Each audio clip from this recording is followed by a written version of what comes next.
Dewch yn Ddiw. Diolch yn y Dio Dduw am gyfle arall i ddod yma ger dyfron ac ni yn gofyn i ti drigarhau wrthym ac i ti bresynoli dy hun yn ein plith. Tyrd lawr o Dduw yn nerth yr ysbryd glân yn gofyn hyn ôl trwy enw ac heiddiant ein harglwydd Iesu Grist. Amen.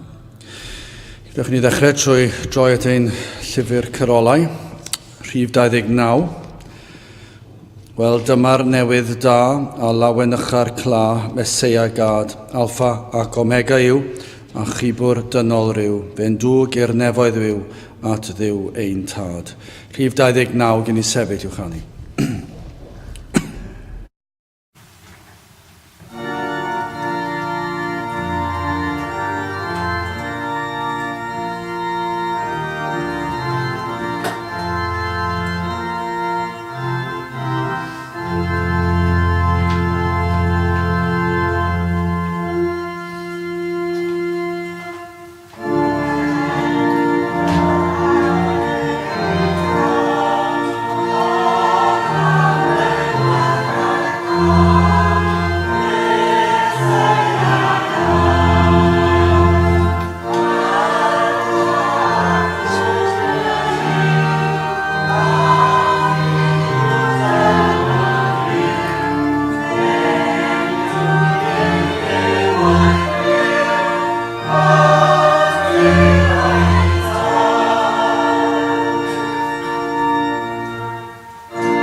Croeso'n gwasanaeth ar ôl yr oedfa, fe fydd na luniaeth ysgafn drws nesaf yn y neuadd.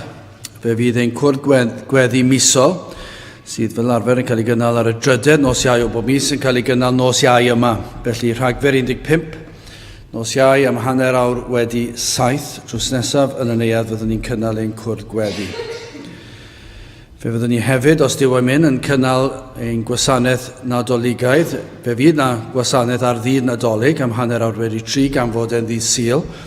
Ond fe fydd na un arbennig hefyd i groesawu'r nadolig a'r noswyl y nadolig. Felly ar y nos Sadwrn, cyn nadolig, fyddwn ni'n cynnal cwrdd am chwarter wedi 11 fan hyn. Felly Rhagfyr 24, chwarter wedi 11 o gloch y nos.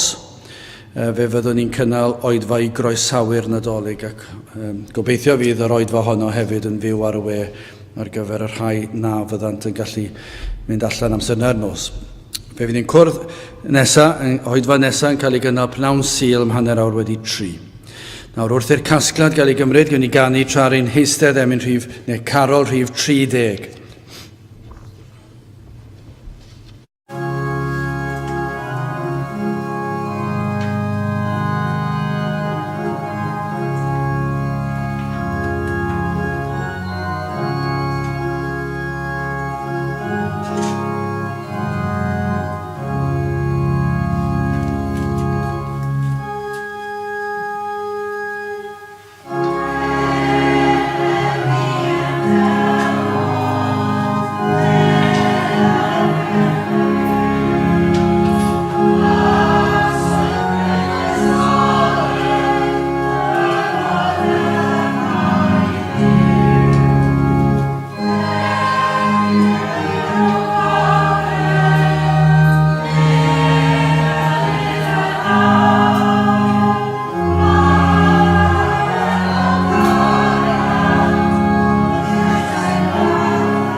Byddai'n darlleniad o lyfr y Colosiaid.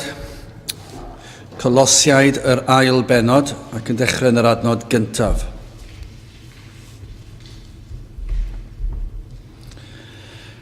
Canis mi wyllysio i chwi wybod pa faint o ymdrech sydd arnaf eich mwyn chwi a'r rhai yn Laodicea a chynifer ac ni welsant fy wyneb I yn y cnawd, fel y cysurid eu celonnau hwy wedi eu cydgysylltu mewn cariad ac I bob golyd sicrwydd deall I gydnabyddiaeth diogelwch Duw a'r Tad a Christ. Yn yr hwn y mae holl drysorau doethineb a gwybodaeth yn guddiedig, a hyn yr ydw I fyny ddywedyd fel na thwyllo neb chwi ac ymadrodd hygoel. Cynnes fy mod I yn absennol yn y cnawd, hynny yr ydw I gyda chwi yn yr ysbryd yn llawanychu ac yn gweled eich trefn chwi a chadernid eich ffydd yng Nghrist. Megis gan hynny y derbyniasoch Grist Iesu'r arglwydd, felly rhodiwch ynddo. Wedi'ch gwreiddio a'ch adeiladu ynddo ac cadarnhau yn y ffydd, megis eich dysgwyd gan gynyddu ynddi mewn diolchgarwch. Edrychwch na bo neb yn eich anrheithio trwy philosophy a gwag dwyll, yn ôl traddodiad dynion, yn ôl egwyddorion y byd ac nid yn ôl Crist, o blegyd ynddo y mae holl gyflawnder y diwdod yn preswylio yn gorfforol. Ac yr ydych chwi wedi'ch cyflawni ynddo yr hwn yw pen pob tywysogaeth ac awdurdod. Byddai bendith Duw ar ei air sanctaidd ef. Gadewch ni nawr droi at ein harglwydd mewn gweddi. Ni'n diolch I ti unwaith eto o Dduw am gyfle arall I ddod yma ger dy fron ac yn dod trwy heiddiannau dy fab a'n gwaredwr yr arglwydd Iesu Grist ac yn dod trwy'r hyn a wnaeth fydd o ddod yn ifydd i'r byd yma. Iddo gael ei eni yn faban I fyd a fyddai yn ei wrthod yn ei gysau ac sydd wedi ei wrthod a'i gysau dros y canrifoedd.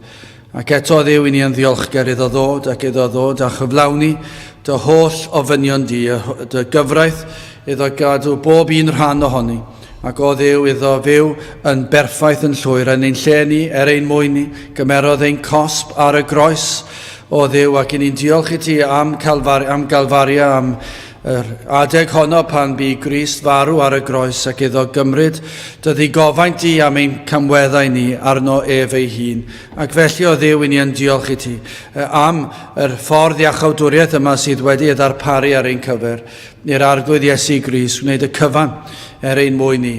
I ni'n llawenhau ar y sil yma ein bod yn gallu cofio am yr atgyfodiad, am yr adeg honno pan dyrchafodd yr Iesu yn fuddugoliaethus o'r bedd, iddo brofi mae oedd mab Duw, iddo goncro Satan ar yr un drwg, iddo goncro marwolaeth a phechod, ac o Dduw concrodd y cyfan ein mwyn ni.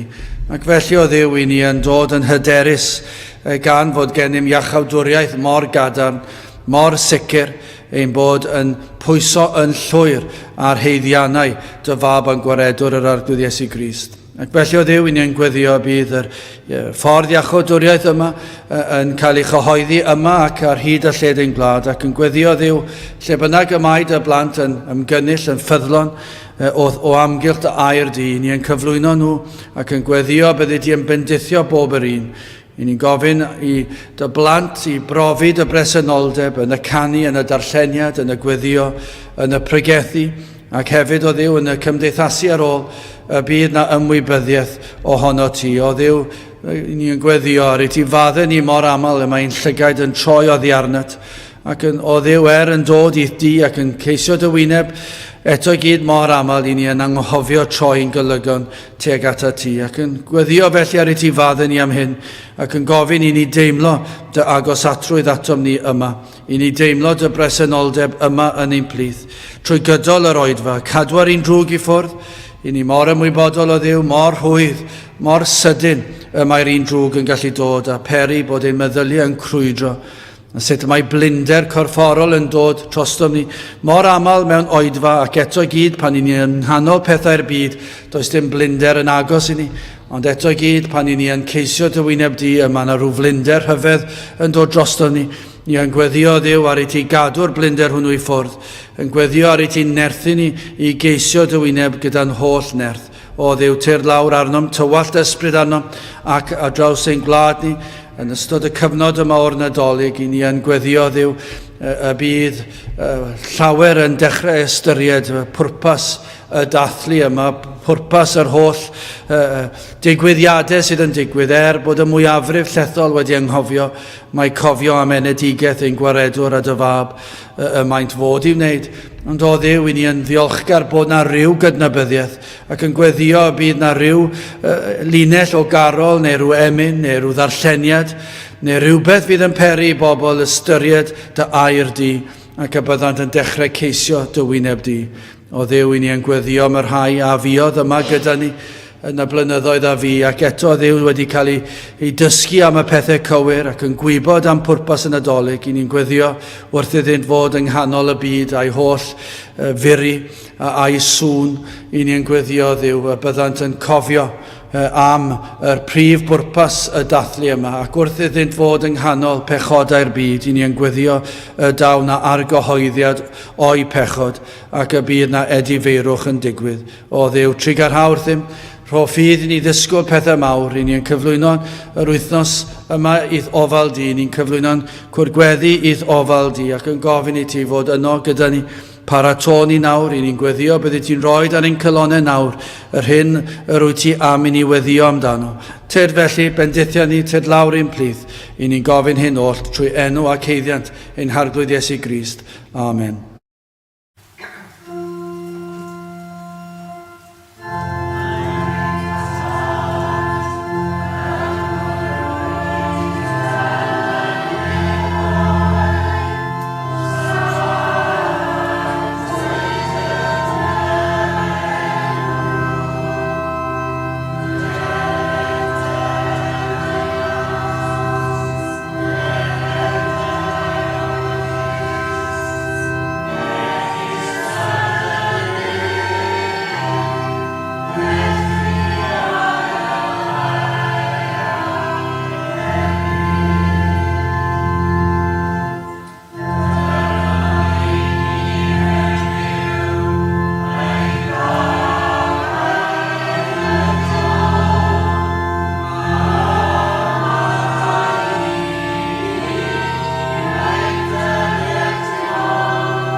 Dewch ni ganu'r carol rhif 18, Loiwaf o'r ser sydd yn britho'r ffurfafen gwasgar, ein twyllwch a gwawriad y dydd. Carol rhif 18 gen i sefyll i'w chanu.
Bydd ein testyn o Colosiaid yr ail benod ac adnod 8. Colosiaid 2 adnod 8.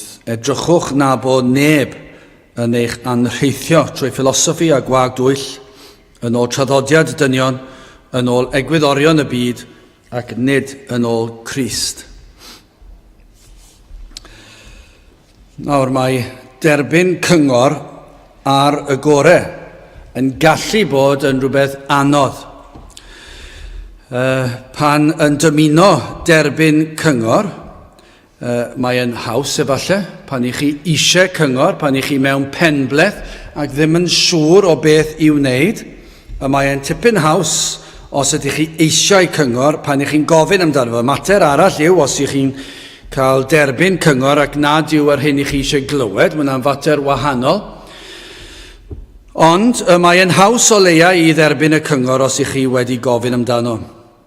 Ond hyd yn oed pryd hynny, mae yna rhyw elfen yno ni yn ein natur ni. Mae yn arwydd ond diwe pan ych chi'n gofyn am gyngor, nad ydych chi yn gwybod yr hyn sydd orau ei wneud. Achos os ych chi wedi gofyn am gyngor, ych chi yn cydnabod nad ydych chi yn siŵr beth yw'r peth cywir i wneud. Ac felly mae balchder dyn yn aml yn dod i chwarae ran. Ac mae balchder dyn yn aml yn rhwystro pobl rhag gofyn am gyngor. Llawer o bobl yn rhy falch i ofyn am gyngor, ac maen nhw'n gallu mynd trwy bywyd ac yn byw ac yn gwneud penderfyniadau, ac yn aml os nad bob tro yn gwneud y penderfyniadau anghywir, ond mae eu hyder nhw yn rhywsyd yn cuddio'r ffaith nad oedden nhw'n gwybod beth oedd orau i wneud. Ac hyd yn oed pan maen nhw'n wneud camgymeriadau, mae'r hyder sydd ganddyn nhw, mae'r balchder sydd yno, fel petai yn rhoi rhyw fath o gwmwl ar draws y cyfan. Mae balchder dyn yn rhwystro yn aml rhag gofyn cyngor. Ond fe ceir adegau, pan i ni'n barod i ildio a gofyn, ac efallai yn rhoi y balchder o neilltu am ychydig, ac i ni am dderbyn rhyw gyngor. Ond mae yna adegau gwahanol yn digwydd yn does. Pan i chi wedi gofyn am gyngor, mae e'n rhywbeth gwahanol iawn i pan mae yna rhywun yn dod i fyny atoch chi ac yn eich cynghori chi pan na ofynnwch chi am y cyngor. Mae'n fater gwahanol nawr. Falle bod chi wedi cael y profiad. Chi ddim wedi gofyn am y cyngor, dydych chi ddim yn dymuno cyngor, ond mae rhywun yn dod lan ac yn rhoi cyngor i chi. Ac mae nhw wedi penderfynu eich bod chi'n anghywir. Mae'n anhygoel sawl achlysur mewn bywyd mae dyn yn cael profiadau tebyg. Ac mae angen dangos gostyngeidrwydd pan mae rhywun yn rhoi cyngor felly i chi. Ac pan mae rhywun yn dod i fyny, mae'n dibynnu ar y cyd-destun wrth gwrs, pan mae yna rhywun yn dod i fyny atoch chi, ac mae yna rhyw amryw deimladau yn dod i'ch meddwl chi, rhyw feddyliau negyddol, yn dod pan mae rhywun yn dod lan atoch chi ac yn dweud wrthoch chi sut dylsech chi wneud e. Dwi wedi teimlo fe'n aml pan mae'n sefyllfa yn yr ysgol efallai rhywun yn dod i ddweud wrthoch chi sut dylsech chi wneud rhywbeth a chi'n eitha sicr bod chi'n gwybod y ffordd cywir i wneud e. Dod yn dweud wrthoch chi falle yn y byd chwaraeon sut i chi fod i hyfforddi, sut i chi fod i basio'r pêl rygbi, sut i chi fod i ddal y pêl ac yn y blaen, ac maen nhw'n cynghori chi ac eich trwyn chi wedi cael ei wthio allan tipyn bach o siap. Achos i chi'n meddwl, falle dwi'n meddwl, wel, dwi'n gwybod sut i wneud e, dwi'n gwybod ffordd dwi eisiau wneud e, a mae rhywun wedi rhoi cyngor i fi. Ac dwi'n teimlo tipyn bach yn flin efallai ti fewn, mae yna rhyw feddyliau negyddol, pa hawl sydd ganddyn nhw i roi cyngor i fi? Pwy maen nhw yn ei feddwl ydyn nhw? Chi erioed wedi meddwl fel ni, siwr o fod, i ni gyd yn bobl balch, ac i ni wedi meddwl felly, pa hawl sydd gan rheina i fy ngynghori i sut dwi'n wneud rhywbeth? Ac os nad ydyn ni'n ei ddweud e, i ni'n ei feddwl e, lot rhy aml. A falle byddwn ni'n dweud, falle petai yn rhywbeth gwahanol, rhyw gyngor ar sut i ymateb mewn sefyllfa, ac efallai bod ni'n teimlo, dydyn nhw ddim yn deall fy sefyllfa fi. Pam maen nhw'n dod lan ac yn dweud wrthai sut dylen ni ymateb? Ac felly, pam mae rhywun yn rhoi cyngor i chi? Mae'n gallu bod yn rhywbeth anodd i gymryd. Ond chi'n bod beth wrth i ni gyhoeddi'r Efengyl? Mae ei ganwaith yn waith. Achos pan i ni'n rhoi cyngor i bobl yn hyd-destun yr Efengyl, mae yna rhyw deimladau cymysg yn dod i fyny nawr. I chi'n gweld yr atgasedd, yr ffyrnigrwydd, y gwrthodiad cymeryd i cynghori. Does dim eisiau cymryd cyngor nawr. Wedyn maen nhw'n meddwl, pwy ydych chi meddwl ydych chi roi cyngor i fi fan hyn? Does dim hawl dy chi ddweud wrtha I sut ydw I fod I fyw fy mywyd I. Does dim hawl dy chi ddweud wrtha I beth yw ffydd Gristnogol. Mae gen I fy ffydd, ac mae fy ffydd i'n ddigon da. O ble gafoch i'r ffydd? Ond mae'n un sydd wedi cael ei wneud o gatre fel betai. Rhyw resait personol sydd ganddoch chi am eich ffydd chi. Ac mae rhywun yn dod lan atoch chi ac yn dweud wrthoch chi ac yn rhoi cyngor ysbrydol I chi. Ac I chi meddwl, mae gen I fy ffydd I ac mae'n ddigon da I fi, diolch yn fawr. Peidiwch chi a rhoi cyngor I fi. Ond dyna ymateb y byd tuag at yr Efengyl.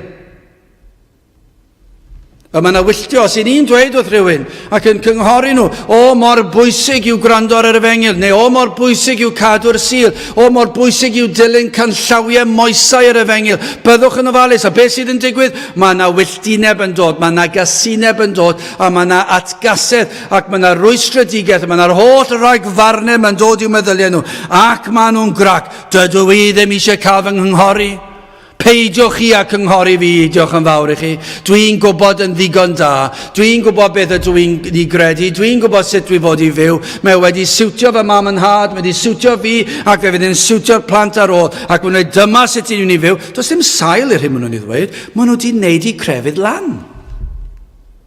Ond nhw ddim cael eu cynghori. Yn fan hyn, mae'r adnod yn galw arnom I edrych. I wylio, I fod yn ofalus, edrychwch na bod neb yn eich anrheithio. Byddwch yn ofalus. Ac felly ni edrych ar yr adnod yma fel cyngor i'r sawl sydd wedi proffesu a'r sawl sydd heb proffesu. Yr un yw'r cyngor, dwi am ganolbwyntio ar yr elfen o gynghori chi, y cyngor i'r saint ac i'r digred, y rhai sydd yn honni bod nhw'n Gristnogion a rhai sydd ddim yn honni bod nhw'n Gristnogion. Mae yna gyngor fan hyn ac siwr o fod, mae gyda ni hyd yn oed fan hyn pob math o sefyllfaoedd ysbrydol, pob math o gyflyrau ysbrydol. Ac mae yna gyngor fan hyn, mae yna gyngor I ni gyd fan hyn. Edrychwch na bod neb yn eich anrheithio. Na fyddwch chi am eiliad yn rhoi rhagfar na balchder o'r neilltu. Ac y byddwch chi'n cael eich cynghori. Mae yna rai pobl yn dweud, wel, dwi lot yn hun â chi. Dwi lot yn hun â chi. Peidiwch chi a cynghori fi. Mae'n anhygol yn diwedd. Bron iawn na ellir cael pregethwr, oni bai bod nhw bron yn 110 mlwydd oed, achos dyw pobl sydd yn hun ddim yn cael eu cynghori gan bobl sydd yn ifancach. Wedyn chi'n cael pobl eraill, peidiwch chi a cynghori fi, does dim digon o raddau gyda chi, dydych chi ddim wedi wneud digon o gyrsiau yn y brifysgol. Ac wedyn, bron iawn, yr unig rai sydd yn cael fod yn bregethwyr, rai sydd wedi treulio 20 mlynedd yn astudio rhyw ddoethuriaeth neu meistri neu rhywbeth ar ddiwynyddiaeth diri, a dim ond reina fydd yn cael pregethu, achos mae yna rhyw ragfarn, dydych chi ddim yn digon clyfar I bregethu fi, dwi ddim yn mynd I cael fy ngynghori gan rhywun felly. Neu bydd rwy'n arall yn troi rhwng, pai ti anghynghori fi, dwi ti ddim wedi dioddau fel fi, ac felly yr unig un sy'n cael dod i'r pwlpid I rhywun sydd wedi colli hanner ei teulu nhw efallai, ac wedi dioddau salwch diri, achos chi'n dweud, dwi ti ddim wedi bod trwy trealon fel fi, pwy wyt ti cynghori, ac felly mae chi wedi creu rhyw berson, y pregethwr delfrydol, 110 mlwydd oed, sydd wedi dioddau'n erchill trwy fywyd, a'r rheinau'n unig sydd wedi wneud y sawl grad, y rai mwyaf clyfar. Dyna'r unig bobl, mae'r rhai pobl yn fodlon cael eu cynghori ganddyn nhw. Achos chi'n troi rownd ac yn dweud, wel, pwy wyt ti cynghori fi? Mae yna lot o esgusodion gan bobl. Pam na newn nhw rando ar air diw ac ar y pregethwr yn pregethu? Wel, mae Paul yn dweud, edrychwch na bod neb yn eich anrheithio. Wel, yn cyntaf, hoffwn I edrych ar y twyll gai a thrawiaeth, fel y ceir yn yr adnod yma. Yna, dwi am fynd efo chydig bach yn fwy eang a thwyll y byd, ac yn olaf trysor yr arglwydd Iesu Grist. Wel, yn gyntaf, twyll gai a thrawiaeth. Adnod 4 yn gyntaf o'r benod yma. A hyn yr ydw I fyny ddywedyd fel na thwyllo neb chwi ag ymadrodd hygoel. Mae Paul, mae bron iawn fel petai'n ail ddweud fan hyn yn y benod yma. Mae gymaint o bwysles ac baich ganddo fe na fydd neb yn cael ei twyllo. Mae am I chi fod yn ofalus.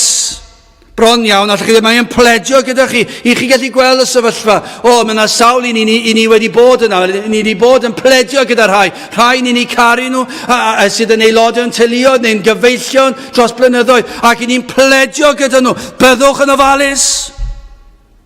Gan mae hyn yw'r mater bwysica mewn bywyd. Does dim un mater mwy pwysig na'r hyn i ni'n ymwneud â fan hyn ar Brynhawn Sul. Mae Satan sydd yn dad celwyddau. Mae e wrthi yn diwedd yn twyllo eneidiau, twyllo enaid yw'r peth blaenllaw ar ei ddymuniadau fe. Os oes na unrhyw beth y mae Satan am ei wneud, mae e am dwyllo enaid. Ac fe ddefnyddio bob math o ddulliau dwyllo. Unrhyw beth i chrwystro chi rhag dilyn llwybr cywir. O'n i'n gwybod mae pob un ohonom wedi cael ein geni ar y llwybr llydan sydd yn arwain at ddistryw. Ni'n gwybod hynna, mae'r ysgrythyr yn ddigon clir ar hynny. Gan oedd pob un yn bechaduriaid o enedigedd, i ni'n bechaduriaid, i ni ar y llwybr llydan o enedigedd sydd yn arwain at ddistryw. Ac mae'r un drwg yn gwneud unrhyw beth i gadw chi ar y llwybr llydan. Mae'r llwybr llydan yn mynd ar hyd i golledigaeth trygwyddol. Dyna beth ni'n gwybod o air Duw, ac mae gair Duw yn ddigon clir yn dweud genir pob un ar y llwybr llydan. Felly, os nad oes rhywbeth yn digwydd i chi, os nad oes na droedigaeth goruwch naturiol, mi rydych chi'n aros ar y llwybr llydan. Ond y broblem sydd gyda ni, mae'r un drwg, dwi ddim yn fodlon bod chi ar y llwybr, mae am eich cadw chi ar y llwybr. Dwi ddim eisiau neb i ddod oddi ar y llwybr. Ac felly, os yw'n gweld unrhyw arwydd bod na rai sydd ar y llwybr llydan yn dechrau ailfeddwl am y llwybr maen nhw arni, ac yn dechrau meddwl am y llwybr cul, yna mae'n dod â rhwystrau ar eu traws nhw. Mae'n llenwi meddyliau yr rhain a rhagfarn. Yn y darn yma, ni'n gweld rhai yn ymdrechu twyllo eneidiau. Dyma be mae Paul yn rybuddio. Fe fydd na rai yn cael ei ddefnyddio gan Satan i dwyllo eneidiau trwy ddefnydd o ymadroddion hygoel. Hynny yw, maen nhw'n ceisio eich hudo chi. Ond ydyw yn wir, dyna beth maen nhw am eich wneud yw eich hudo chi. Gwneud i chi feddwl am un peth, ond yr holl amser yn dweud rhywbeth arall, maen nhw'n glyfar yn y ffordd maen nhw'n ei ddweud. Dweud pethau falle fel na fyddwch chi yn deall yn llawn yr hyn maen nhw'n ei ddweud. Maen nhw'n gwneud hyn trwy amryw ffyrdd. Ni'n gwybod yn syml o ganlyniad y cwymp i esbonio'r sefyllfa i ni'n gwybod oherwydd ein pechod ni bod y ffordd i ni'n rhesymegu yn fethiedig. I ni'n gwybod na mae'n rheswm ni. Mae'r rhesymeg dyn wedi syrthio. Felly o enedigedd, wrth dyfu fyny, mae'r ffordd i ni'n edrych ar fywyd yn gyffredinol, yn anghywir. Gallwch chi ddweud, mae e wedi ei lygru, ac felly mae'r ffordd i ni'n rhesymu pethau, dyw e ddim yn ysbrydol, dyw e ddim yn iawn, dydyn ni ddim yn deall, dydy'r darlun llawn ddim ganddo ni. Mor glyfar ydyn ni falle'n yn feddyliol, yn academaidd, ond dydy'r darlun llawn ddim gan y bobl yma, ac felly mae rhesymu nhw yn anghywir, yn ffeiledig. Mae ffordd y mae dyn yn meddwl am foesau yn fethiedig. Mae ffordd y mae dyn yn meddwl am wyddoniaeth yn fethiedig. Ac mae'r un drwg wedi twyllo miliynau o wyddonwyr i feddwl bod ambell i ffaith yn wir, ac yna'n ffeindio mas blynyddoedd yn ddiweddarach bod y ffaith yn anghywir, ond yn y cyfamser mae'r rheini wedi cael eu twyllo i feddwl mae y llwybr yma sydd yn iawn i droi nhw i ffwrdd o Dduw. Mae rhesymu dyn yn fethiedig pan maent yn meddwl am dragwyddoldeb, am atebolrwydd. Mae'r cyfan yn fethiedig. Ond rhybuddir yma, gwyliwch y sawl fydd am eich twyllo drwy gyflwyno dadleuon fydd yn eich twyllo chi.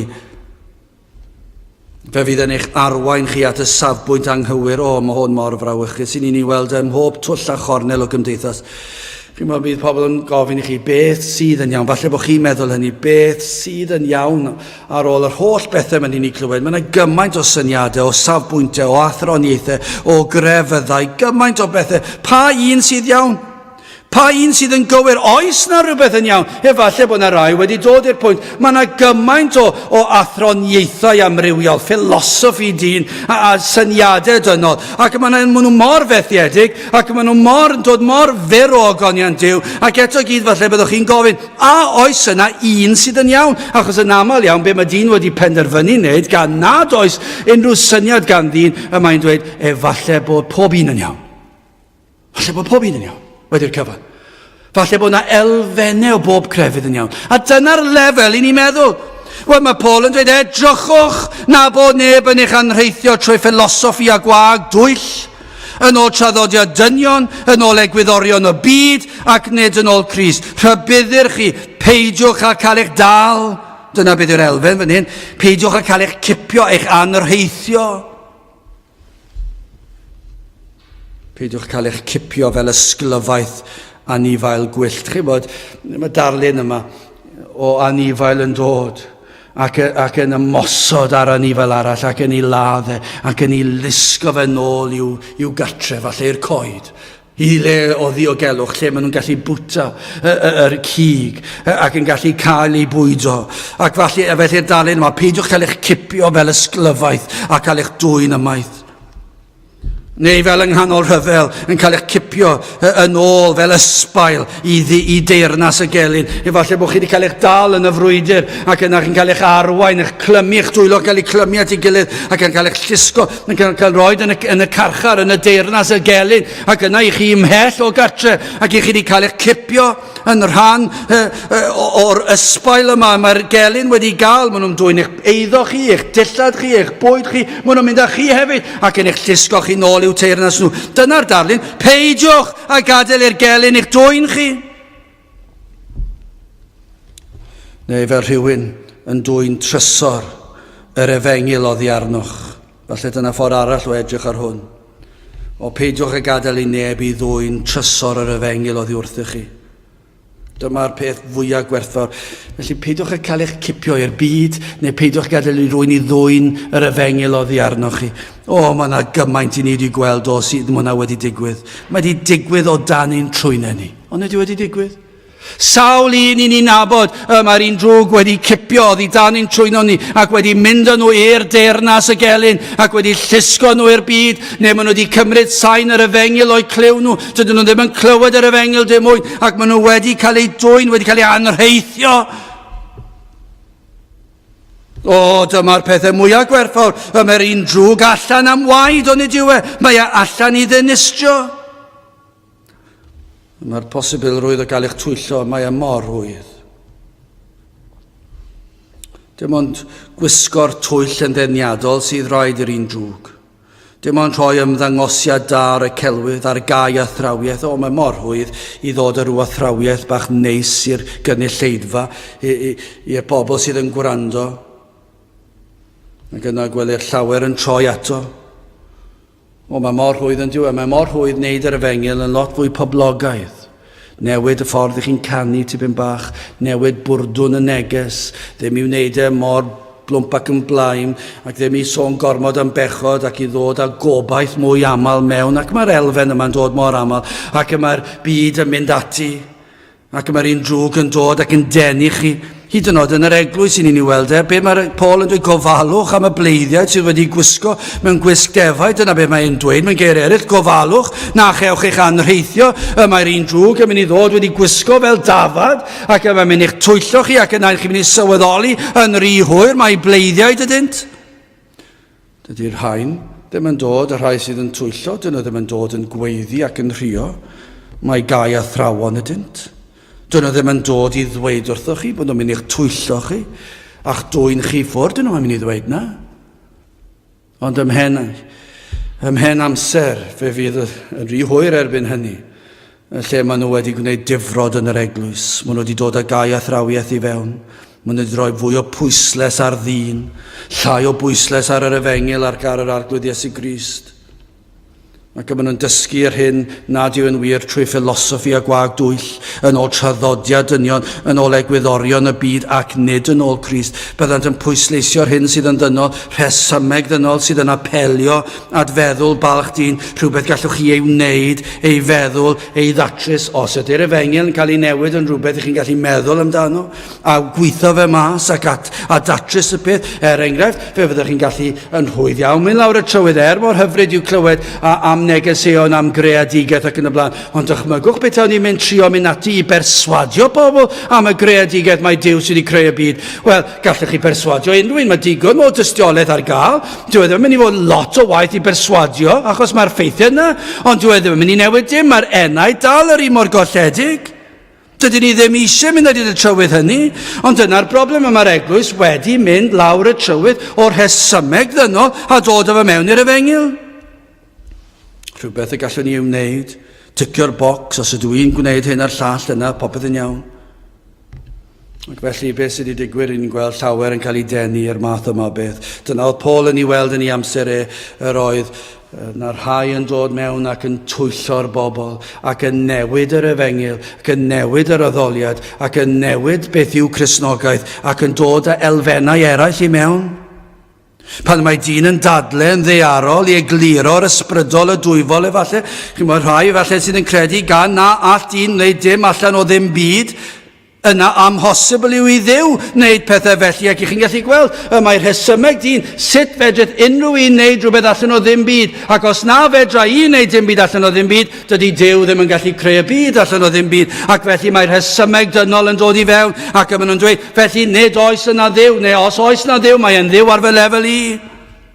Defnyddir y philosophy yma wrth ystyried gwirthiau'r Iesu, wrth ystyried yr ail enedigaeth. Mae'r meddylfryd yma yn dod i mewn ac mae yn effeithio'r holl neges yr ysgrythur.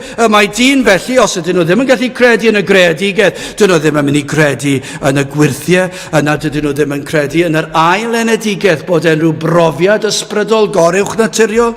Dydyn nhw ddim yn mynd i credu yn y profiad o faddeuant pechodau a heddwch a Duw. Felly mae ei Cristnogaeth nhw yn rhywbeth arall, yn rhywbeth gellir ei wneud, yn ticio'r bocs. Dwi'n mynd i'r capel, dwi'n credu mewn Duw, dwi'n helpu'r tlawd, dwi'n helpu'r trydydd byd, dwi'n helpu fy nghymdogion ni, dwi'n canu'r emynau, ac yna dyna'i crefydd nhw, ond dwi ddim byd fel yr ail enedigaeth, maddeuant pechodau, heddwch a Duw. Beth sydd wedi digwydd? Maen nhw wedi cael eu twyllo. Fe rhybuddir fan hyn, rhag gwneud Cristnogaeth yn ddynol. Nid yw'r eglwys efengyledd wedi gwneud Cristnogaeth yn rhywbeth dynol. Mae wedi'n sicr wneud yn rhywbeth ddeniadol. Yn rhywbeth poblogaidd. Does dim byd gwahanol rhwng ni a chi. I ni'n mynd i'r un llefydd â chi, ni'n gwrando ar yr un pethau chi, ni'n yfed yr un diodydd â chi, ni'n partio yn yr un ffordd â chi'n partio, ni'n mwynhau'r un pethau chi, ond ni'n mynd i'r capel ac ni ddim mor wahanol wedi'r cyfan. Nid yna'r neges yma'r eglwys yn ei roed i'r byd. Dewch ato ni, dydyn ni ddim yn od, dydyn ni ddim yn wahanol, ni'n credu'r pethau yma, ond ni'n rynio'n yr un pethau chi ac maen nhw'n iawn, dydyn nhw ddim gwahanol, ond dydyn nhw ddim yr hyn mae'r ysgrythur yn ei ddweud. Mae Paul yn rhybuddio, peidiwch â gwneud Cristnogaeth yn ddynol, yn gyfres o reolau ac yn ddeddfau, yn draddodiadau, yn seremoniau. Ond nid yna yw crefyddau'r byd. Dewisiadau dyn, rhesymeg dyn yn derbyn egwyddorion newydd. Mae yna beryg i ni fan hyn. Wrth i ni wneud y pethau iawn. Wrth i ni fynychu'r cyfarfodydd cywir. Ac os yn dweud ein bod ni'n credu, yna i ni meddwl fod popeth yn iawn. Mae yna beryg, hyd yn oed fan hyn, ein bod ni'n gwneud yr ffydd yn rhywbeth dynol. Mae yna sawl oedfa hudolus, clyfar, deniadol, sydd yn wag o'r efengyl ac sydd yn twyllo. Does dim gair arall amdani, maen nhw'n twyllo. Efallai bod nhw'n trio ac yn rhai achlasuron, maen nhw wedi bod yn ffyddlon am flynyddoedd, ond maen nhw wedi colli'r weledigaeth ac maen nhw nawr yn twyllo. Mae'r un drwg wedi ei peri i'r hain twyllo, mae'r un drwg mor glyfar. Mae'n dweud edrychwch na bod neb yn eich anrheithio trwy philosophy a gwag dwyll yn ôl traddodiad dynion, yn ôl egwyddorion y byd ac nid yn ôl Crist. Byddwch yn ofalus, chi sydd ddim yn credu, byddwch yn ofalus. Ond chi sydd wedi gwneud proffes, mae'r cyngor fan hyn i chi, dyma yw'r cyngor, i'r rhai sydd wedi gwneud proffes, i'r eglwys, byddwch yn ofalus, na fydd yr un drwg yn eich cipio chi nôl i'w deyrnas. Fydd yn profi nad oeddech chi erioed wedi credu yn y lle cyntaf. Peidiwch â cael eich twyllo. Wel, mae yna elfen arall o rybydd i gael yn does. Beth am twyll y byd? Chymod, mae Paul yn rybuddio pob math o bobl. Ac mae'n berthnasol i sawl peryg ond yw e.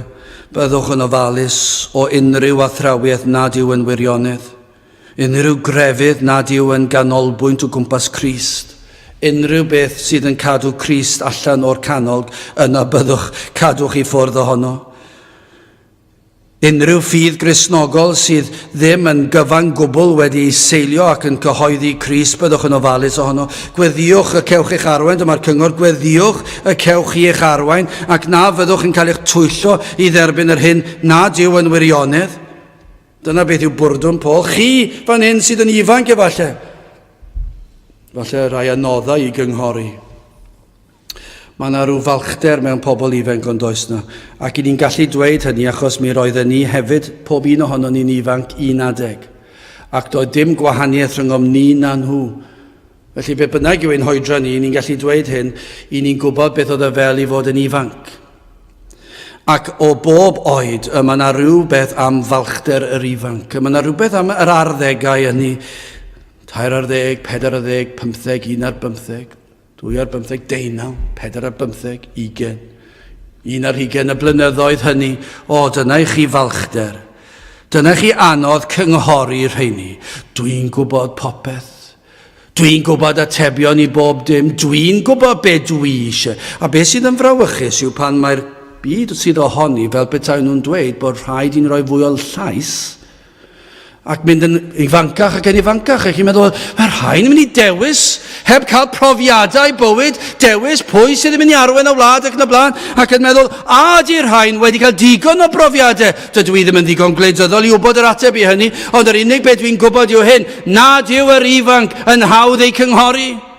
Achos yn aml tro o tro, maen nhw'n cael ei dylanwadu ac yn cael ei dylanwadu gan y byd. Ac maen nhw'n dweud, dwi'n mynd i brofi, dyna beth mae'r byd yn cynghori fi, i brofi'r byd. Ac felly maen nhw'n dweud, fe ddylynau i'r byd. Ac yna mae'r rhai sydd yn gwybod yn well ac yn dweud ydyn nhw, diw'r byd ddim yr hyn y mae'n honni. Ond mae yna wall sylfaenol yn eich rhesymegu chi. Dyma'r broblem. Mae'ch rhesymegu chi yn ffeiledig, yn bechadurus. Dydych chi ddim yn deall. Mae yna ogwydd parhaol gan bob un ohono at hunanoldeb, at falchder, at bechod. Ac nid yw ein rhesymu ni yn rhoi y farn ddi-diedd i chi. Dyw e ddim yn gallu rhoi y farn ddi-diedd. Mae yna ogwydd, mae yna ragfarn yn ein rhesymegu ni trwy'r amser. Mae yna wastad gogwydd at y pechod. Mae'n od yn diwedd, mae'r byd yn honni. Fi sawl un ohonoch chi siwr o fod chi ifanc, yr ifanc yma yn ein plith ni. Fe fydd eich ffrindiau chi wedi dweud, mae e'n bwysig i chi fwynhau rhyddid. Mae eich rhieni chi wedi eich caethiwo chi. Dyna beth fydden nhw'n dweud. Ac mae eisiau chi fwynhau rhyddid y byd. Ond dyna chi dwbtra. Ond dyn nhw'n mynd i weld e. A bob nos Wener awr yn Dinas Caerdydd a nos Sadwrn hefyd ac erbyn hyn sawl noson yr wythnos. I ni'n gweld pobl sydd yn credu bod ganddynt ryddid i fyw fel y mynant. Ond dydyn nhw ddim yn gweld mae rhyddid i bechu yw e. Ac mae caethweision ydyn ni'n bechod, ond dyn nhw ddim yn ei weld e. Mae nhw'n meddwl, o'r diwedd, mae gen i ryddid i wneud be dwi eisiau wneud, i wneud be mae'r byd yn ei wneud, i fyw fel mae'r byd yn ei fyw, i fod yn anfoesol fel mae'r byd yn anfoesol, i cael yfed bita beth bynnag yw e, fel y mynna i, o'r fath ryddid, maen nhw'n dweud, ryddid i bechu. Dyn nhw'n sylweddoli i fod yn ryddid sydd yn arwain at broblemau ac yn y diwedd at ddistryw, Gan amla mae'n arwain at distryw yn ystod bywyd, ond fe fydd yn sicr yn arwain at distryw ar ôl bywyd. Sawl un i chi'n nabod lle mae bywydau personol nhw wedi dod i chwal, wedi cael ei dinistrio? Sawl un chi'n nabod? Y mwyafrif llethol siwr o fod. Sawl un sydd wedi taflu popeth i ffwrdd, y cartref, y teulu, yr holl bethau, ac wedi cael yr holl brofiadau, allwch chi ddweud, ac eto, un ar ôl y llall, be maen nhw'n gwneud? Dewis y byd, dewis pechod, ac maen nhw'n rhoi ar chwal y cyfan, ac mae'r pleser da ionus yna, pethau da bywyd, y mae Duw wedi rhoi i ni yn cael ei tynnu ffwrdd iddyn nhw. Pam? Maen nhw wedi mynd i ryddid y byd, ac maen nhw wedi cael ei caethiwo yn sicr, ac maen nhw'n gwneud y dewisiadau anghywir. Be sydd wedi digwydd? Maen nhw wedi cael ei hudo gan y byd. Diarhebion 14 adnod 12. Mae ffordd sydd uniawn yng ngolwg dyn, ond ei diwedd hi'w ffyrdd angau. O, chi wedi dewis ffordd, llwybr bywyd sydd yn ymddangos mor iawn, ond ei diwedd hi yw ffyrdd angau. Beth mae'r byd yn ei wneud? Beth mae Satan yn ei wneud? Mae am eich hudo chi, tra'n ifanc. Mae'r hyn y mae cyfeillion yn ei ddweud mor ddylanwadol, ond ei diwedd yn wir bod yr hyn y mae ffrindiau yn ei ddweud yn dylanwadu'n anferthol. Mwy na be mae'r rhieni'n ei ddweud. Ond dwi ddim yn gwneud synwyr nag yw. Does dim synwyr yn y peth.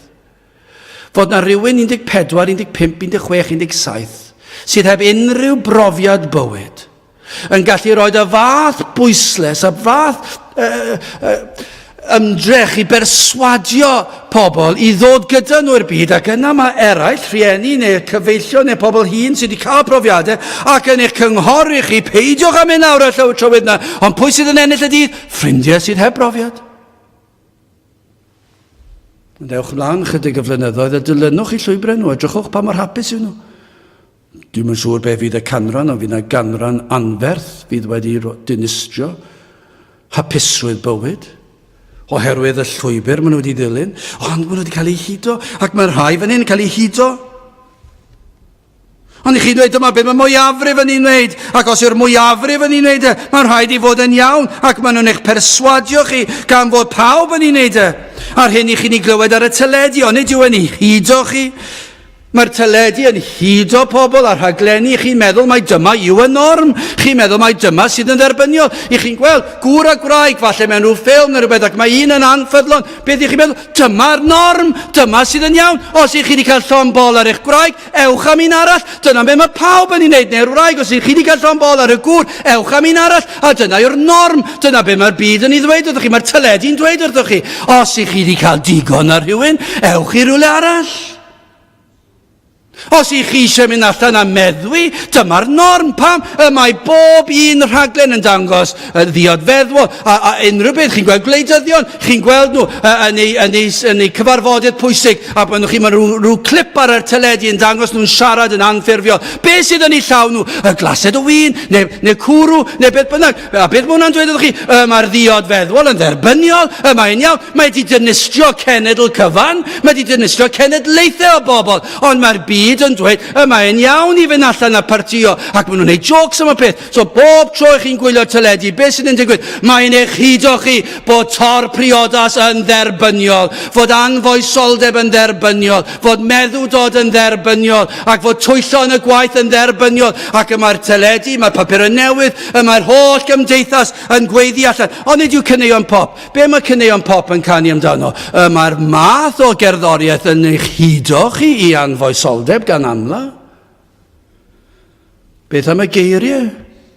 Mae'r geiriau gan amla yn llawn mochydra a chwant. Ond nid yw e? Mae mwyafrif dim pob un, wrth gwrs dim pob un. Ond mae mwyafrif ohonyn nhw, byddwch chi'n dweud, mae yna rhywbeth am y math o gerddoriaeth, ac mae yna rhywbeth am y geiriau, yn sicr, does dim eisiau lot o ddychymyg am y geiriau, mae'n foched, mae'n anfoesol, mae'n gweiddi allan, peidiwch a bod yn ffyddlon i un person, ewch ac mwynhewch, rhyddid y byd i bechu. Dyna beth mae caneuon pop, ac chi'n troi radio ymlaen, a dyna beth fy glywch chi, mae'n eich parddio chi, mae'n dod ac yn taro'ch clistiau chi, ac mae yn eich hudo chi. Dyna be mae'r byd yn ei ddweud. Mae'r byd am eich perswadio, mae chwant i'w cariad. Ond nid yw e? Maen nhw'n canu am gariad, ond nid cariad yw e, chwant. Mae eisiau tynnu'r gair cariad allan, a mae eisiau rhoi chwant ar ôl chwant. Yna be maen nhw'n canu amdano, ond maen nhw'n defnyddio'r gair cariad. Dyn nhw ddim defnyddio'r gair chwant, achos dwi ddim yn neis i sôn am hwnna, ond maen nhw'n dweud y gair cariad, ond be maen nhw'n golygu yw chwant. Ac mae'r byd o bob cyfeiriad yn eich denu, yn eich hudo, yn eich twyllo. Mae dyma'r ffordd iawn, dyma'r ffordd i fod yn hapus.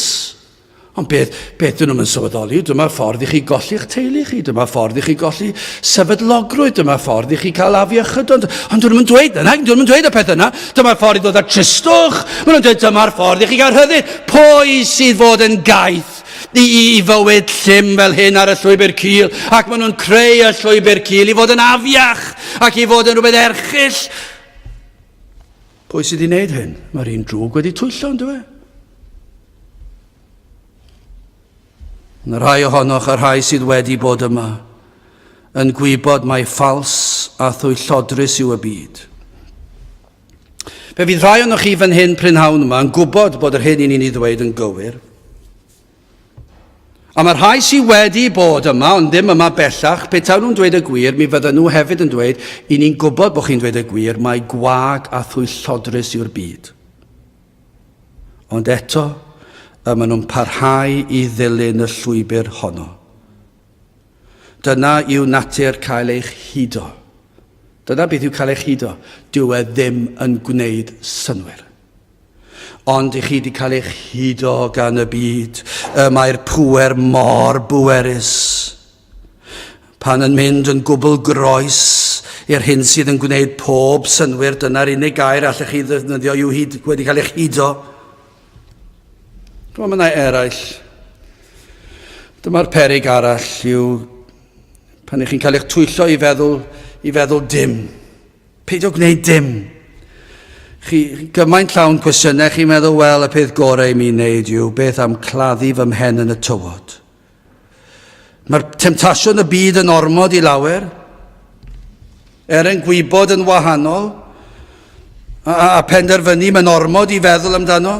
A dwi ddim eisiau meddwl amdano fe, mae'n codi dychryn arna i, mae'n haws anwybyddu, mae'n haws claddu fy mhen yn y tywod a dilyn y dor. Mae'n lot haws neud yna, mae'n lot haws. Pam sy'n rhaid i fi sefyll gyda'r byd? Pam sy'n rhaid i fi sefyll gyda'r capel? Pam sy'n rhaid i fi ddilyn y llwybr yna? Mae'n lot haws i fi, peidio meddwl am y peth yna. A oes na bwysau yn cael ei roed arna fi i gredu? Oes, a di'r pregethwr, syl ar ôl syl yn dweud edi fo'r hewch, oes. O, mae'n ormod, dwi ddim yn deall y peth yma, mae'n ormod i fi feddwl amdano. A beth i chi wneud claddu'ch pen yn y tywod? Ddim gwrando. Dyna beth mae lot yn neud ar prynawn i syl. Dyn nhw ddim yn gwrando.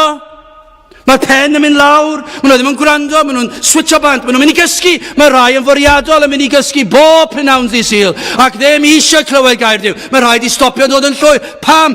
Achos maen nhw'n dweud, dwi ddim eisiau'r peth yna. A mae'r byd yn eich hudo chi. A chi methu aros tan bod chi yng nghanol y byd. Pam sy'n rhaid i fi golli allan i chi'n ei ddweud? Pam sydd rhaid i fi edrych yn wahanol i'r byd? O, mae'n lot yn haws dilyn y byd. Ond nid dyna beth chi'n ei ddweud. Fel glywon ni bore yma, peidiwch â meddwl bod chi wedi meddwl hwn lan am y tro cyntaf. Roedd pobl yn meddwl hwn 50 mlynedd yn ôl, canrif yn ôl, 1000 o flynyddoedd yn ôl, 2000 o flynyddoedd yn ôl. Roedd Paul yn pregethu'r geiriau yma 2000 o flynyddoedd yn ôl. Peidiwch â meddwl bod chi'n glyfar yn meddwl, o, dwi mor ddewr yn mynd i wrthod yr Efengil. Mae pobl wedi gwrthod yr Efengil ers blynyddoedd. Mae ail natur, dyna yw eich natur chi i wrthod yr Efengil. Ond be mae Paul yn wneud, mae e'n pledio dy chi, edrychwch na bod neb yn eich anrheithio trwy filosofi a gwag dwyll yn ôl traddodiad dynion, yn ôl egwyddorion y byd ac nid yn ôl Crist. Beth i ni'n neud syl ar ôl syl? I ni fel Paul yn gweiddi, o, peidiwch a cael eich twyllo gan grefydd ffals, crefydd efengyled modern, beth bynnag yw y crefydd yr byd, athroniaethau, a peidiwch a cael eich twyllo gan y byd. Peidiwch a cael eich twyllo gan y clybiau nos a'r tyfarndau, yr anfoesoldau. Peidiwch a cael eich twyllo gan dim un ohonyn nhw, beth bynnag yw e. Nos nad y clybiau nos yw e cynghyrdau posh. Neu beth bynnag yw e, yr opera. Peidiwch cael eich twyllo gan pethau'r byd yma. Peidiwch cael eich twyllo i feddwl, mae dyna yw popeth. Dyna beth mae Paul yn ei ddweud, dyna beth ni'n dymuno yn ddweud, ac i orffen yn gloi. Beth yw'r peth mae yn eich rybuddio chi? Reit ar ddiwedd yr adnod. Peidiwch â cael eich tanreithio trwy philosophy, traddod y dynion, egwyddorion y byd, ac nid yn ôl Crist. Unrhyw beth sydd ddim yn ôl Crist. Mae'n sefyllfa mor anodd, mor drist, mor argyfyngus. Pob enaid yn elynion i Dduw ac yn wrthyn i'r ffordd gwir. Dyna yw eich natur o enedigaeth, popeth amdano ni. I ni wedi'n gosod ein traed yn llwyr ar y llwybr llydan. Ac yr un drwg yn ein twyllo ni gadw ni yno, un denu ni'n hudo ni. A pan mae'n gweld bod chi'n dechrau meddwl am rhywbeth arall mae'n dod ac yn hudo chi, fe ddefnyddio'r byd i'n hudo ni, i'n tynnu ni'n ôl. Gai ofyn cwestiwn i chi? Chi sydd ddim eto wedi dod i gredu, gai ofyn cwestiwn i chi prynhawn yma, a ydych chi erioed wedi profi hyn? Gai ofyn i chi, achos mae'n ddiddorol, dyma her i chi i'w wrando i ddechrau da. Os allai cael y geiriau mae chi i'w wrando, yn y lle cyntaf fyddai'n hapus. P'na bod chi'n deall yn fater arall, ond dim ond cael chi i'w wrando, bydde fe'n help. Petai chi'n gwrando ar y geiriau yma, a ydych chi erioed wedi profi hwn? Efallai bod yna rhyw gyfnod yn eich bywyd pan eich chi'n yn ystyried yr Efengyl. Efallai bod chi wedi meddwl, mae hwn yn iawn. Ac efallai chi bod meddwl yn ddwys, hyd yn oed. A meddwl lot, hyd yn oed. Ac yn awyddus, hyd yn oed, i cael y sicrwydd yma am iachawdwriaeth. A ydych chi roed wedi cael y profiad yna? Ryw bryd yn ystod eich blynyddoedd yn arwain hyd at nawr. A ydych chi erioed wedi cael eiliad? Achos os ewch chi allan i'r byd, gan amla, dydyn nhw ddim, achos nhw ddim yn gwybod am yr Efengyl. Ond a ydych chi erioed wedi cael eiliad neu ddwy, neu cyfnod yn eich bywyd chi, pan o'ch chi'n meddwl, a yw hyn yn iawn, dwi'n siŵr i fod na fyddwn ni'n gallu cael sicrwydd maddeuant pechodau. A pan o'ch chi wedi cael y teimladau hynny, bod temptasiynau ychwanegol yn dod ar eich traws chi. Achos credwch chi fi, pethau chi'n gwrando ar dystiolaeth pob Cristion, mi fydden nhw'n dweud pan o'ch chi'n dechrau ceisio, fe ddath anhawsterau. Fe ddath amheuon, temptasiynau o bob cyfeiriad, temptasiynau'n rhai cryf ac yn cynyddu, pethau'n dod ar eich traws chi nad oedd wedi digwydd o'r blaen, a chi'n meddwl, o ble dath y temptasiwn yna? A amgylchiadau sydd yn peri i chi gallu pechu, ac chi'n meddwl, wel, dwi wedi cael y cyfle yma, doeddwn ni'n mynd i cael o'r blaen, ac yn sydyn iawn, mae yna rwystrau yn dod ar eich traws chi. Ac doedd ddim wedi digwydd erioed o'r blaen, ond nawr i chi'n dechrau ceisio bod y temptasiynau'n dod o bob cyfeiriad a'r amheuon yn dod. Be sy'n digwydd? Wel, mae'r un drwg wrthi yn eich twyllo chi, yn eich anrheithio chi, yn eich dwy'n chi nôl i'w deyrnas yn eich llusgo chi, yn eich hudo chi. Mae e'n ei weld, mae hwn yn dechrau ceisio. Mae rhaid i ni achub, mae rhaid i ni ddwyne. Dwi ddim eisiau'r gelyn i gael felly mae'r un drwg yn dod ac yn eich tynnu chi nôl, ac mae'r temptasiynau'n cynyddu. Dyw e ddim am i chi dderbyn o'r trysor mwyaf gwerthfawr yr arglwydd Iesu Grist. Dyw e ddim eisiau hynny, ac felly mae e'n pentyrru'r problemau. Mae'n dod ar rhwystrau, mae galwad ffôn yn dod ac yn gofyn, wyt ti eisiau dod allan heno? Beth yw'r noson? Nos Sadwrn y pobl ifanc, nos Fercher y cwrgweddi, dydd Sul yr oedfa yn pregethu, noson o garolau, noson carolau'r be bynnag yw e. Fe fydd na bethau'n dod ar eich traws chi, fydd yn eich temptio chi. Beth yw hyn? Yr un drwg yn eich hudo chi. Edrychwch na bod neb yn eich anrheithio trwy philosophy a gwag dwyll yn ôl traddodiad dynion, yn ôl egwyddorion y byd ac nid yn ôl Crist. Rhaid i Iesu Grist fod yn bopeth. Yw'r unig un dylse'n bwyso arno, dyna be mae Paul yn dweud, nid ar unrhyw ymdrech bersonol neu ar ein gweithredoedd, yr rhaid mae Crist yw popeth. Mae Paul yn dweud, peidiwch â cael eich twyllo a i fynd ar hyd unrhyw beth sydd ddim yn Grist. Pam ddyle hyn i fod? Wel, adnod 9 a 10 yn dweud, o blegyd ynddo ef, mae holl gyflawnder y diwdod yn preswylio'n gorfforol, ac yr ydych wi wedi'ch cyflawni ynddo ef, yr hwn yw pen pob tywysogaeth ac awdurdod. O, be mae'n dweud, yng Nghrys ceir pob dim. Fe yw mab Duw, fe yw'r un a ddaeth i'r byd i achub ei ogddyn, fe a ddaeth i ddelio yn pechod. Yr hyn sydd yn ein gwahanu ni o ddiw beddeliodd ar cyfan trwy gadw gofynion y tad.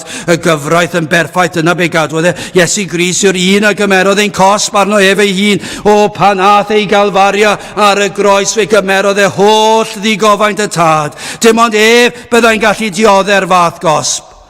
O, fel dyn fe gyflawnodd popeth oedd yn angenreidiol i ddyn i gyflawni fel ein cynrychiolydd ni, a dim ond Iesu Grist byddai'n gallu cyflawni hyn. O blegyd ynddo ef y mae holl gyflawnder y diwdod yn preswylio'n gorfforol. Ac fel dyn fe safodd fel ein cynrychiolydd ar y groes, ac fe gymerodd e gosb fedrwn ni byth i ddeall. Dim ond Iesu Grist byddai'n gallu cymryd y fath gosb. Ef hefyd a wneir gyda'r nerth yr atgyfodiad. O, pan i chi'n ystyried yr atgyfodiad a'r trydydd dydd, a'r nerth a ddangoswyd pryd hynny, beth ddigwyddodd pryd hynny? Fe atgyfododd e o'r bedd, ac fe goncrodd y bedd, fe goncrodd Satan, fe goncrodd pechod, fe goncrodd marwolaeth, a fe wnaeth e'r cyfan ein mwyn ni. Iesu Grist yn ôl yr adnodau fan hyn yw pen pob dim. Ef sydd ar holl awdurdod, ac yr ydych wi wedi'ch cyflawni ynddo ef, yr hwn yw pen pob tywysogaeth ac awdurdod. Rydych chi'n sylweddoli mae'r trysor mwyaf gwerthfawr yw'r arglwydd Iesu Grist. Ac felly dim syndod fod Paul yn dweud, gwyliwch, na wnewch chi golli'r trysor yma. Trysor sydd yn eich caniatáu, yn caniatáu'r enaid i fwynhau heddwch. Does dim byd gwell na heddwch. O, mae'r byd yn llawn gofalon. Fe all enaid wybod, heddwch cydwybod a heddwch gyda Duw. Allech chi ddychmygu unrhyw drysor fwy gwell. Petai rhywun sydd yn llawn pryderon yn dweud, rhowch heddwch i mi, mae hwnna'n werth y byd i gyd. Mae heddwch yn yr enaid a heddwch gyda Duw yn drysor gwerthfawr, ac mae i'w gael yn Iesu Grist. Mae'r trysor yma yn rhoi maddeuant pechodau chi. Oes unrhyw beth gwell am maddeuant pechodau? Dyna ffordd arall oedd ddisgrifio fe. Os ych chi'n gwybod fod eich pechodau wedi maddau, dyna chi drysor gwerthfawr. Trysor sydd yn eich golchi chi'n lan pan ych chi'n frwnt, mae'n afiach pan ych chi'n teimlo'n frwnt ac yn eog, ond yna mae gwaed Iesu Grist yn eich golchi chi'n lan, dyna chi trysor sydd yn eich sancteiddio, does dim byd mwy gwerthfawr. Gofalwch, mae Paul yn dweud, na chewch eich twyllo i wrthod. Gofalwch na ddaw neb a dwyn y trysor oddi dan eich trwynau. Chi sydd wedi gwneud proffes, dydy'r proffes ddim yn ddigon da. Achos mae yna sawl un wedi rhodio am 10, 15, 20 mlynedd, a beth sydd wedi digwydd, doedden nhw ddim wedi seilio, doedd eu traed nhw ddim yn llwyr ar Grist, ac gymerodd 20 mlynedd efallai i'r un drwg i'w hudo nhw i'r byd, sydd yn dangos nad oeddent erioed wedi deall. Felly gwyliwch, byddwch yn ofalus, newch yn siŵr bod yr efengil yn glir, peidiwch gadael y trysor allan o'ch golwg chi. Os oes rhywbeth gwerthfawr, mae gen i fan hyn yn fy mhoced i, ffôn, dwi byth yn mynd o fy mhoced i. Dwi ddim yn un sy'n rhoid y lawr ar y ford, wel os dwi yn rhoid ar y ford, dwi'n rhoid yr eiliad, dwi'n codi i fynd i'r neu paned o de, dwi'n mynd a rhoid yn fy mhoced. Pam? Mae yr iddryd i adael o gwmpas y lle, dwi ddim yn gadael e mas o ngolwg i. Mae fy ffôn symudol yn aros yn fy mhoced i trwy'r amser, wrth ymyl y gwely trwy'r amser. Nawr, beth yw'r egwyddor fyna? Mae'r trysor yr efengil. Os ych chi wedi gwneud proffes, ac os ych chi ddim hefyd, beth i chi fod i wneud? Newch yn siŵr nad yw'r efengil allan o'ch golwg chi. Grandewch ar yr efengil ar bob cyfle. Mwynhewch yr oedfaon lle pregethu'r yr efengil yn bir, ac byddwch yn angyson. Peidiwch a cholli'r un cyfle. Allai ddim deall unrhyw Gristion sydd yn gallu mynd trwy'r wythnos a ddim hyd yn oed meddwl am y cwr gweddi, y cwr pobl ifanc a'r oedfaon ar y sil. Sut yn y byd gallen nhw galw hunan yn Gristnogion os nad yw'n nhw'n torri cylonau pan maen nhw'n colli'r oedfaon? Achos os ydych chi wedi derbyn maddeuant pechodau ac wedi cael eich golchi yn y gwaed, beth ydych chi eisiau gwneud mwy na dim byd arall? Clywed am y ffordd yma, sil ar ôl sil ar ôl sil. Beth ydych chi eisiau gwneud? Addoli'r enw'r mab, ych chi eisiau dyrchafu'r enw'r mab, gymaint a sy'n ffosib. Ych chi wneud y trwy'r dydd gatre, ych chi wneud yn y gwaith, chi eisiau wneud e gyda'ch gilydd yn y capel. Fedrai ddim deall y rai sydd yn proffesu sydd ddim eisiau bod yma. Mae'n wneud i chi feddwl bod nhw wedi cael eu hudo'n barod. Ac maes o law fe fyddan nhw yn y byd. Beth yw'r cyngor? Edrychwch, gwyliwch, gofalwch. Trowch i ffwrdd o bob peth sydd yn tynnu i ffwrdd o Iesu Grist. Chi sydd yma'n ceisio dyfal barhewch, cadwch at y pethau yma. A pan ddaw yr un drwg i'ch hudo, cymerwch gyngor. O, na fyddwch chi'n cael eich cynghori. Trowch oddi wrtho, dywedwch wrtho iddo fynd, ymwrthodwch, gwrthodwch wrando arno. Ac dywedwch, dwi'n ceisio, dwi'n mynd i roed y trysor fwyaf gwerthfawr o flaen fy llygaid. Dwi'n mynd i ymwrthod ar byd, a dwi'n mynd i geisio tan fy mod yn cael gafael ar y trysor, ac fod y trysor yn eiddo i mi. Os nad yw rhywbeth yn ôl Crist, yna ffwch am eich bywydau. Os nad yw Crist yn ganolog, yna trowch oddi wrtho. Ond os cewch olwg o Grist, ni fydd lle i ddim byd arall. Dydyn ni ddim yn mynd i ganu fe nawr, i ni'n mynd i ymarfer y nos Iau. Emyn a gyfansoddodd fy nhad chydig o flynyddoedd, dros 2-3, falle 4 mlynedd yn ôl. Os gewch chi olwg ar Grist. A dyma'r pwynt yfe.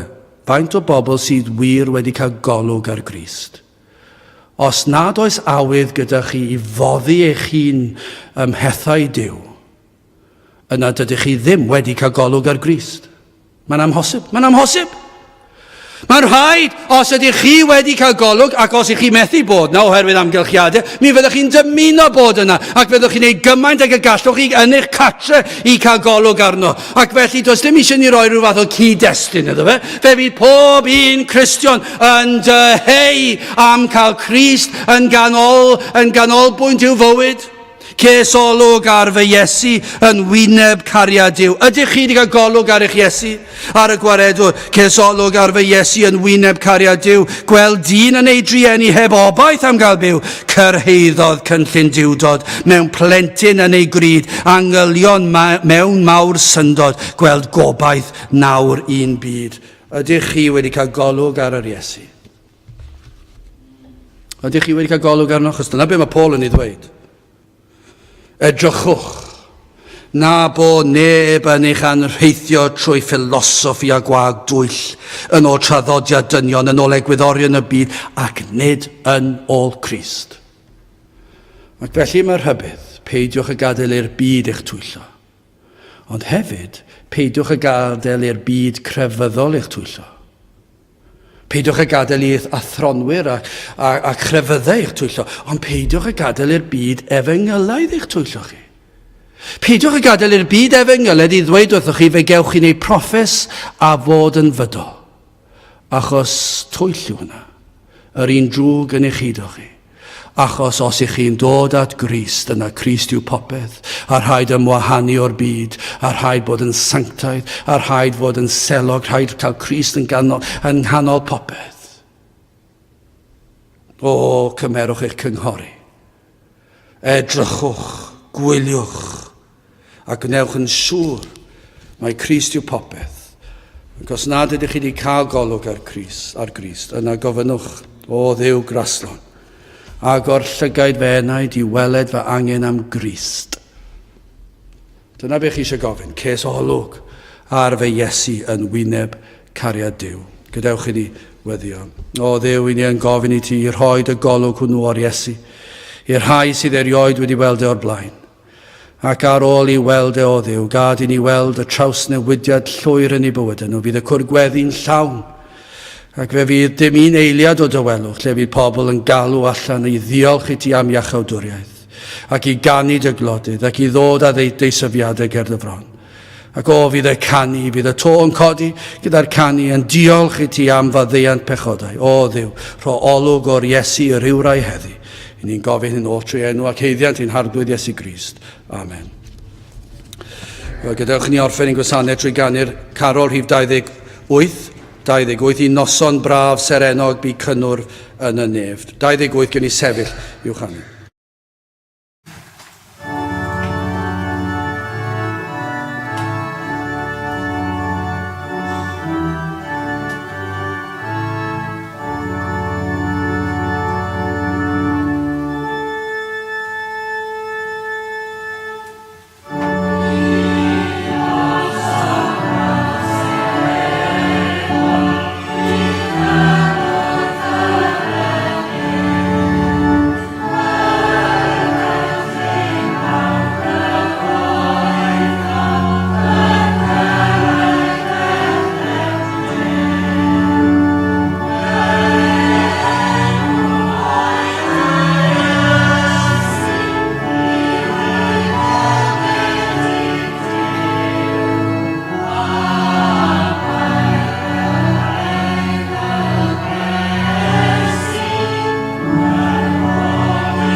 Nawr bydd y dras yn harglwydd Iesu Grist a chariad Duw, a chymdeithas yr ysbryd glân, fod gyda chwi oll hyd byth. Amen.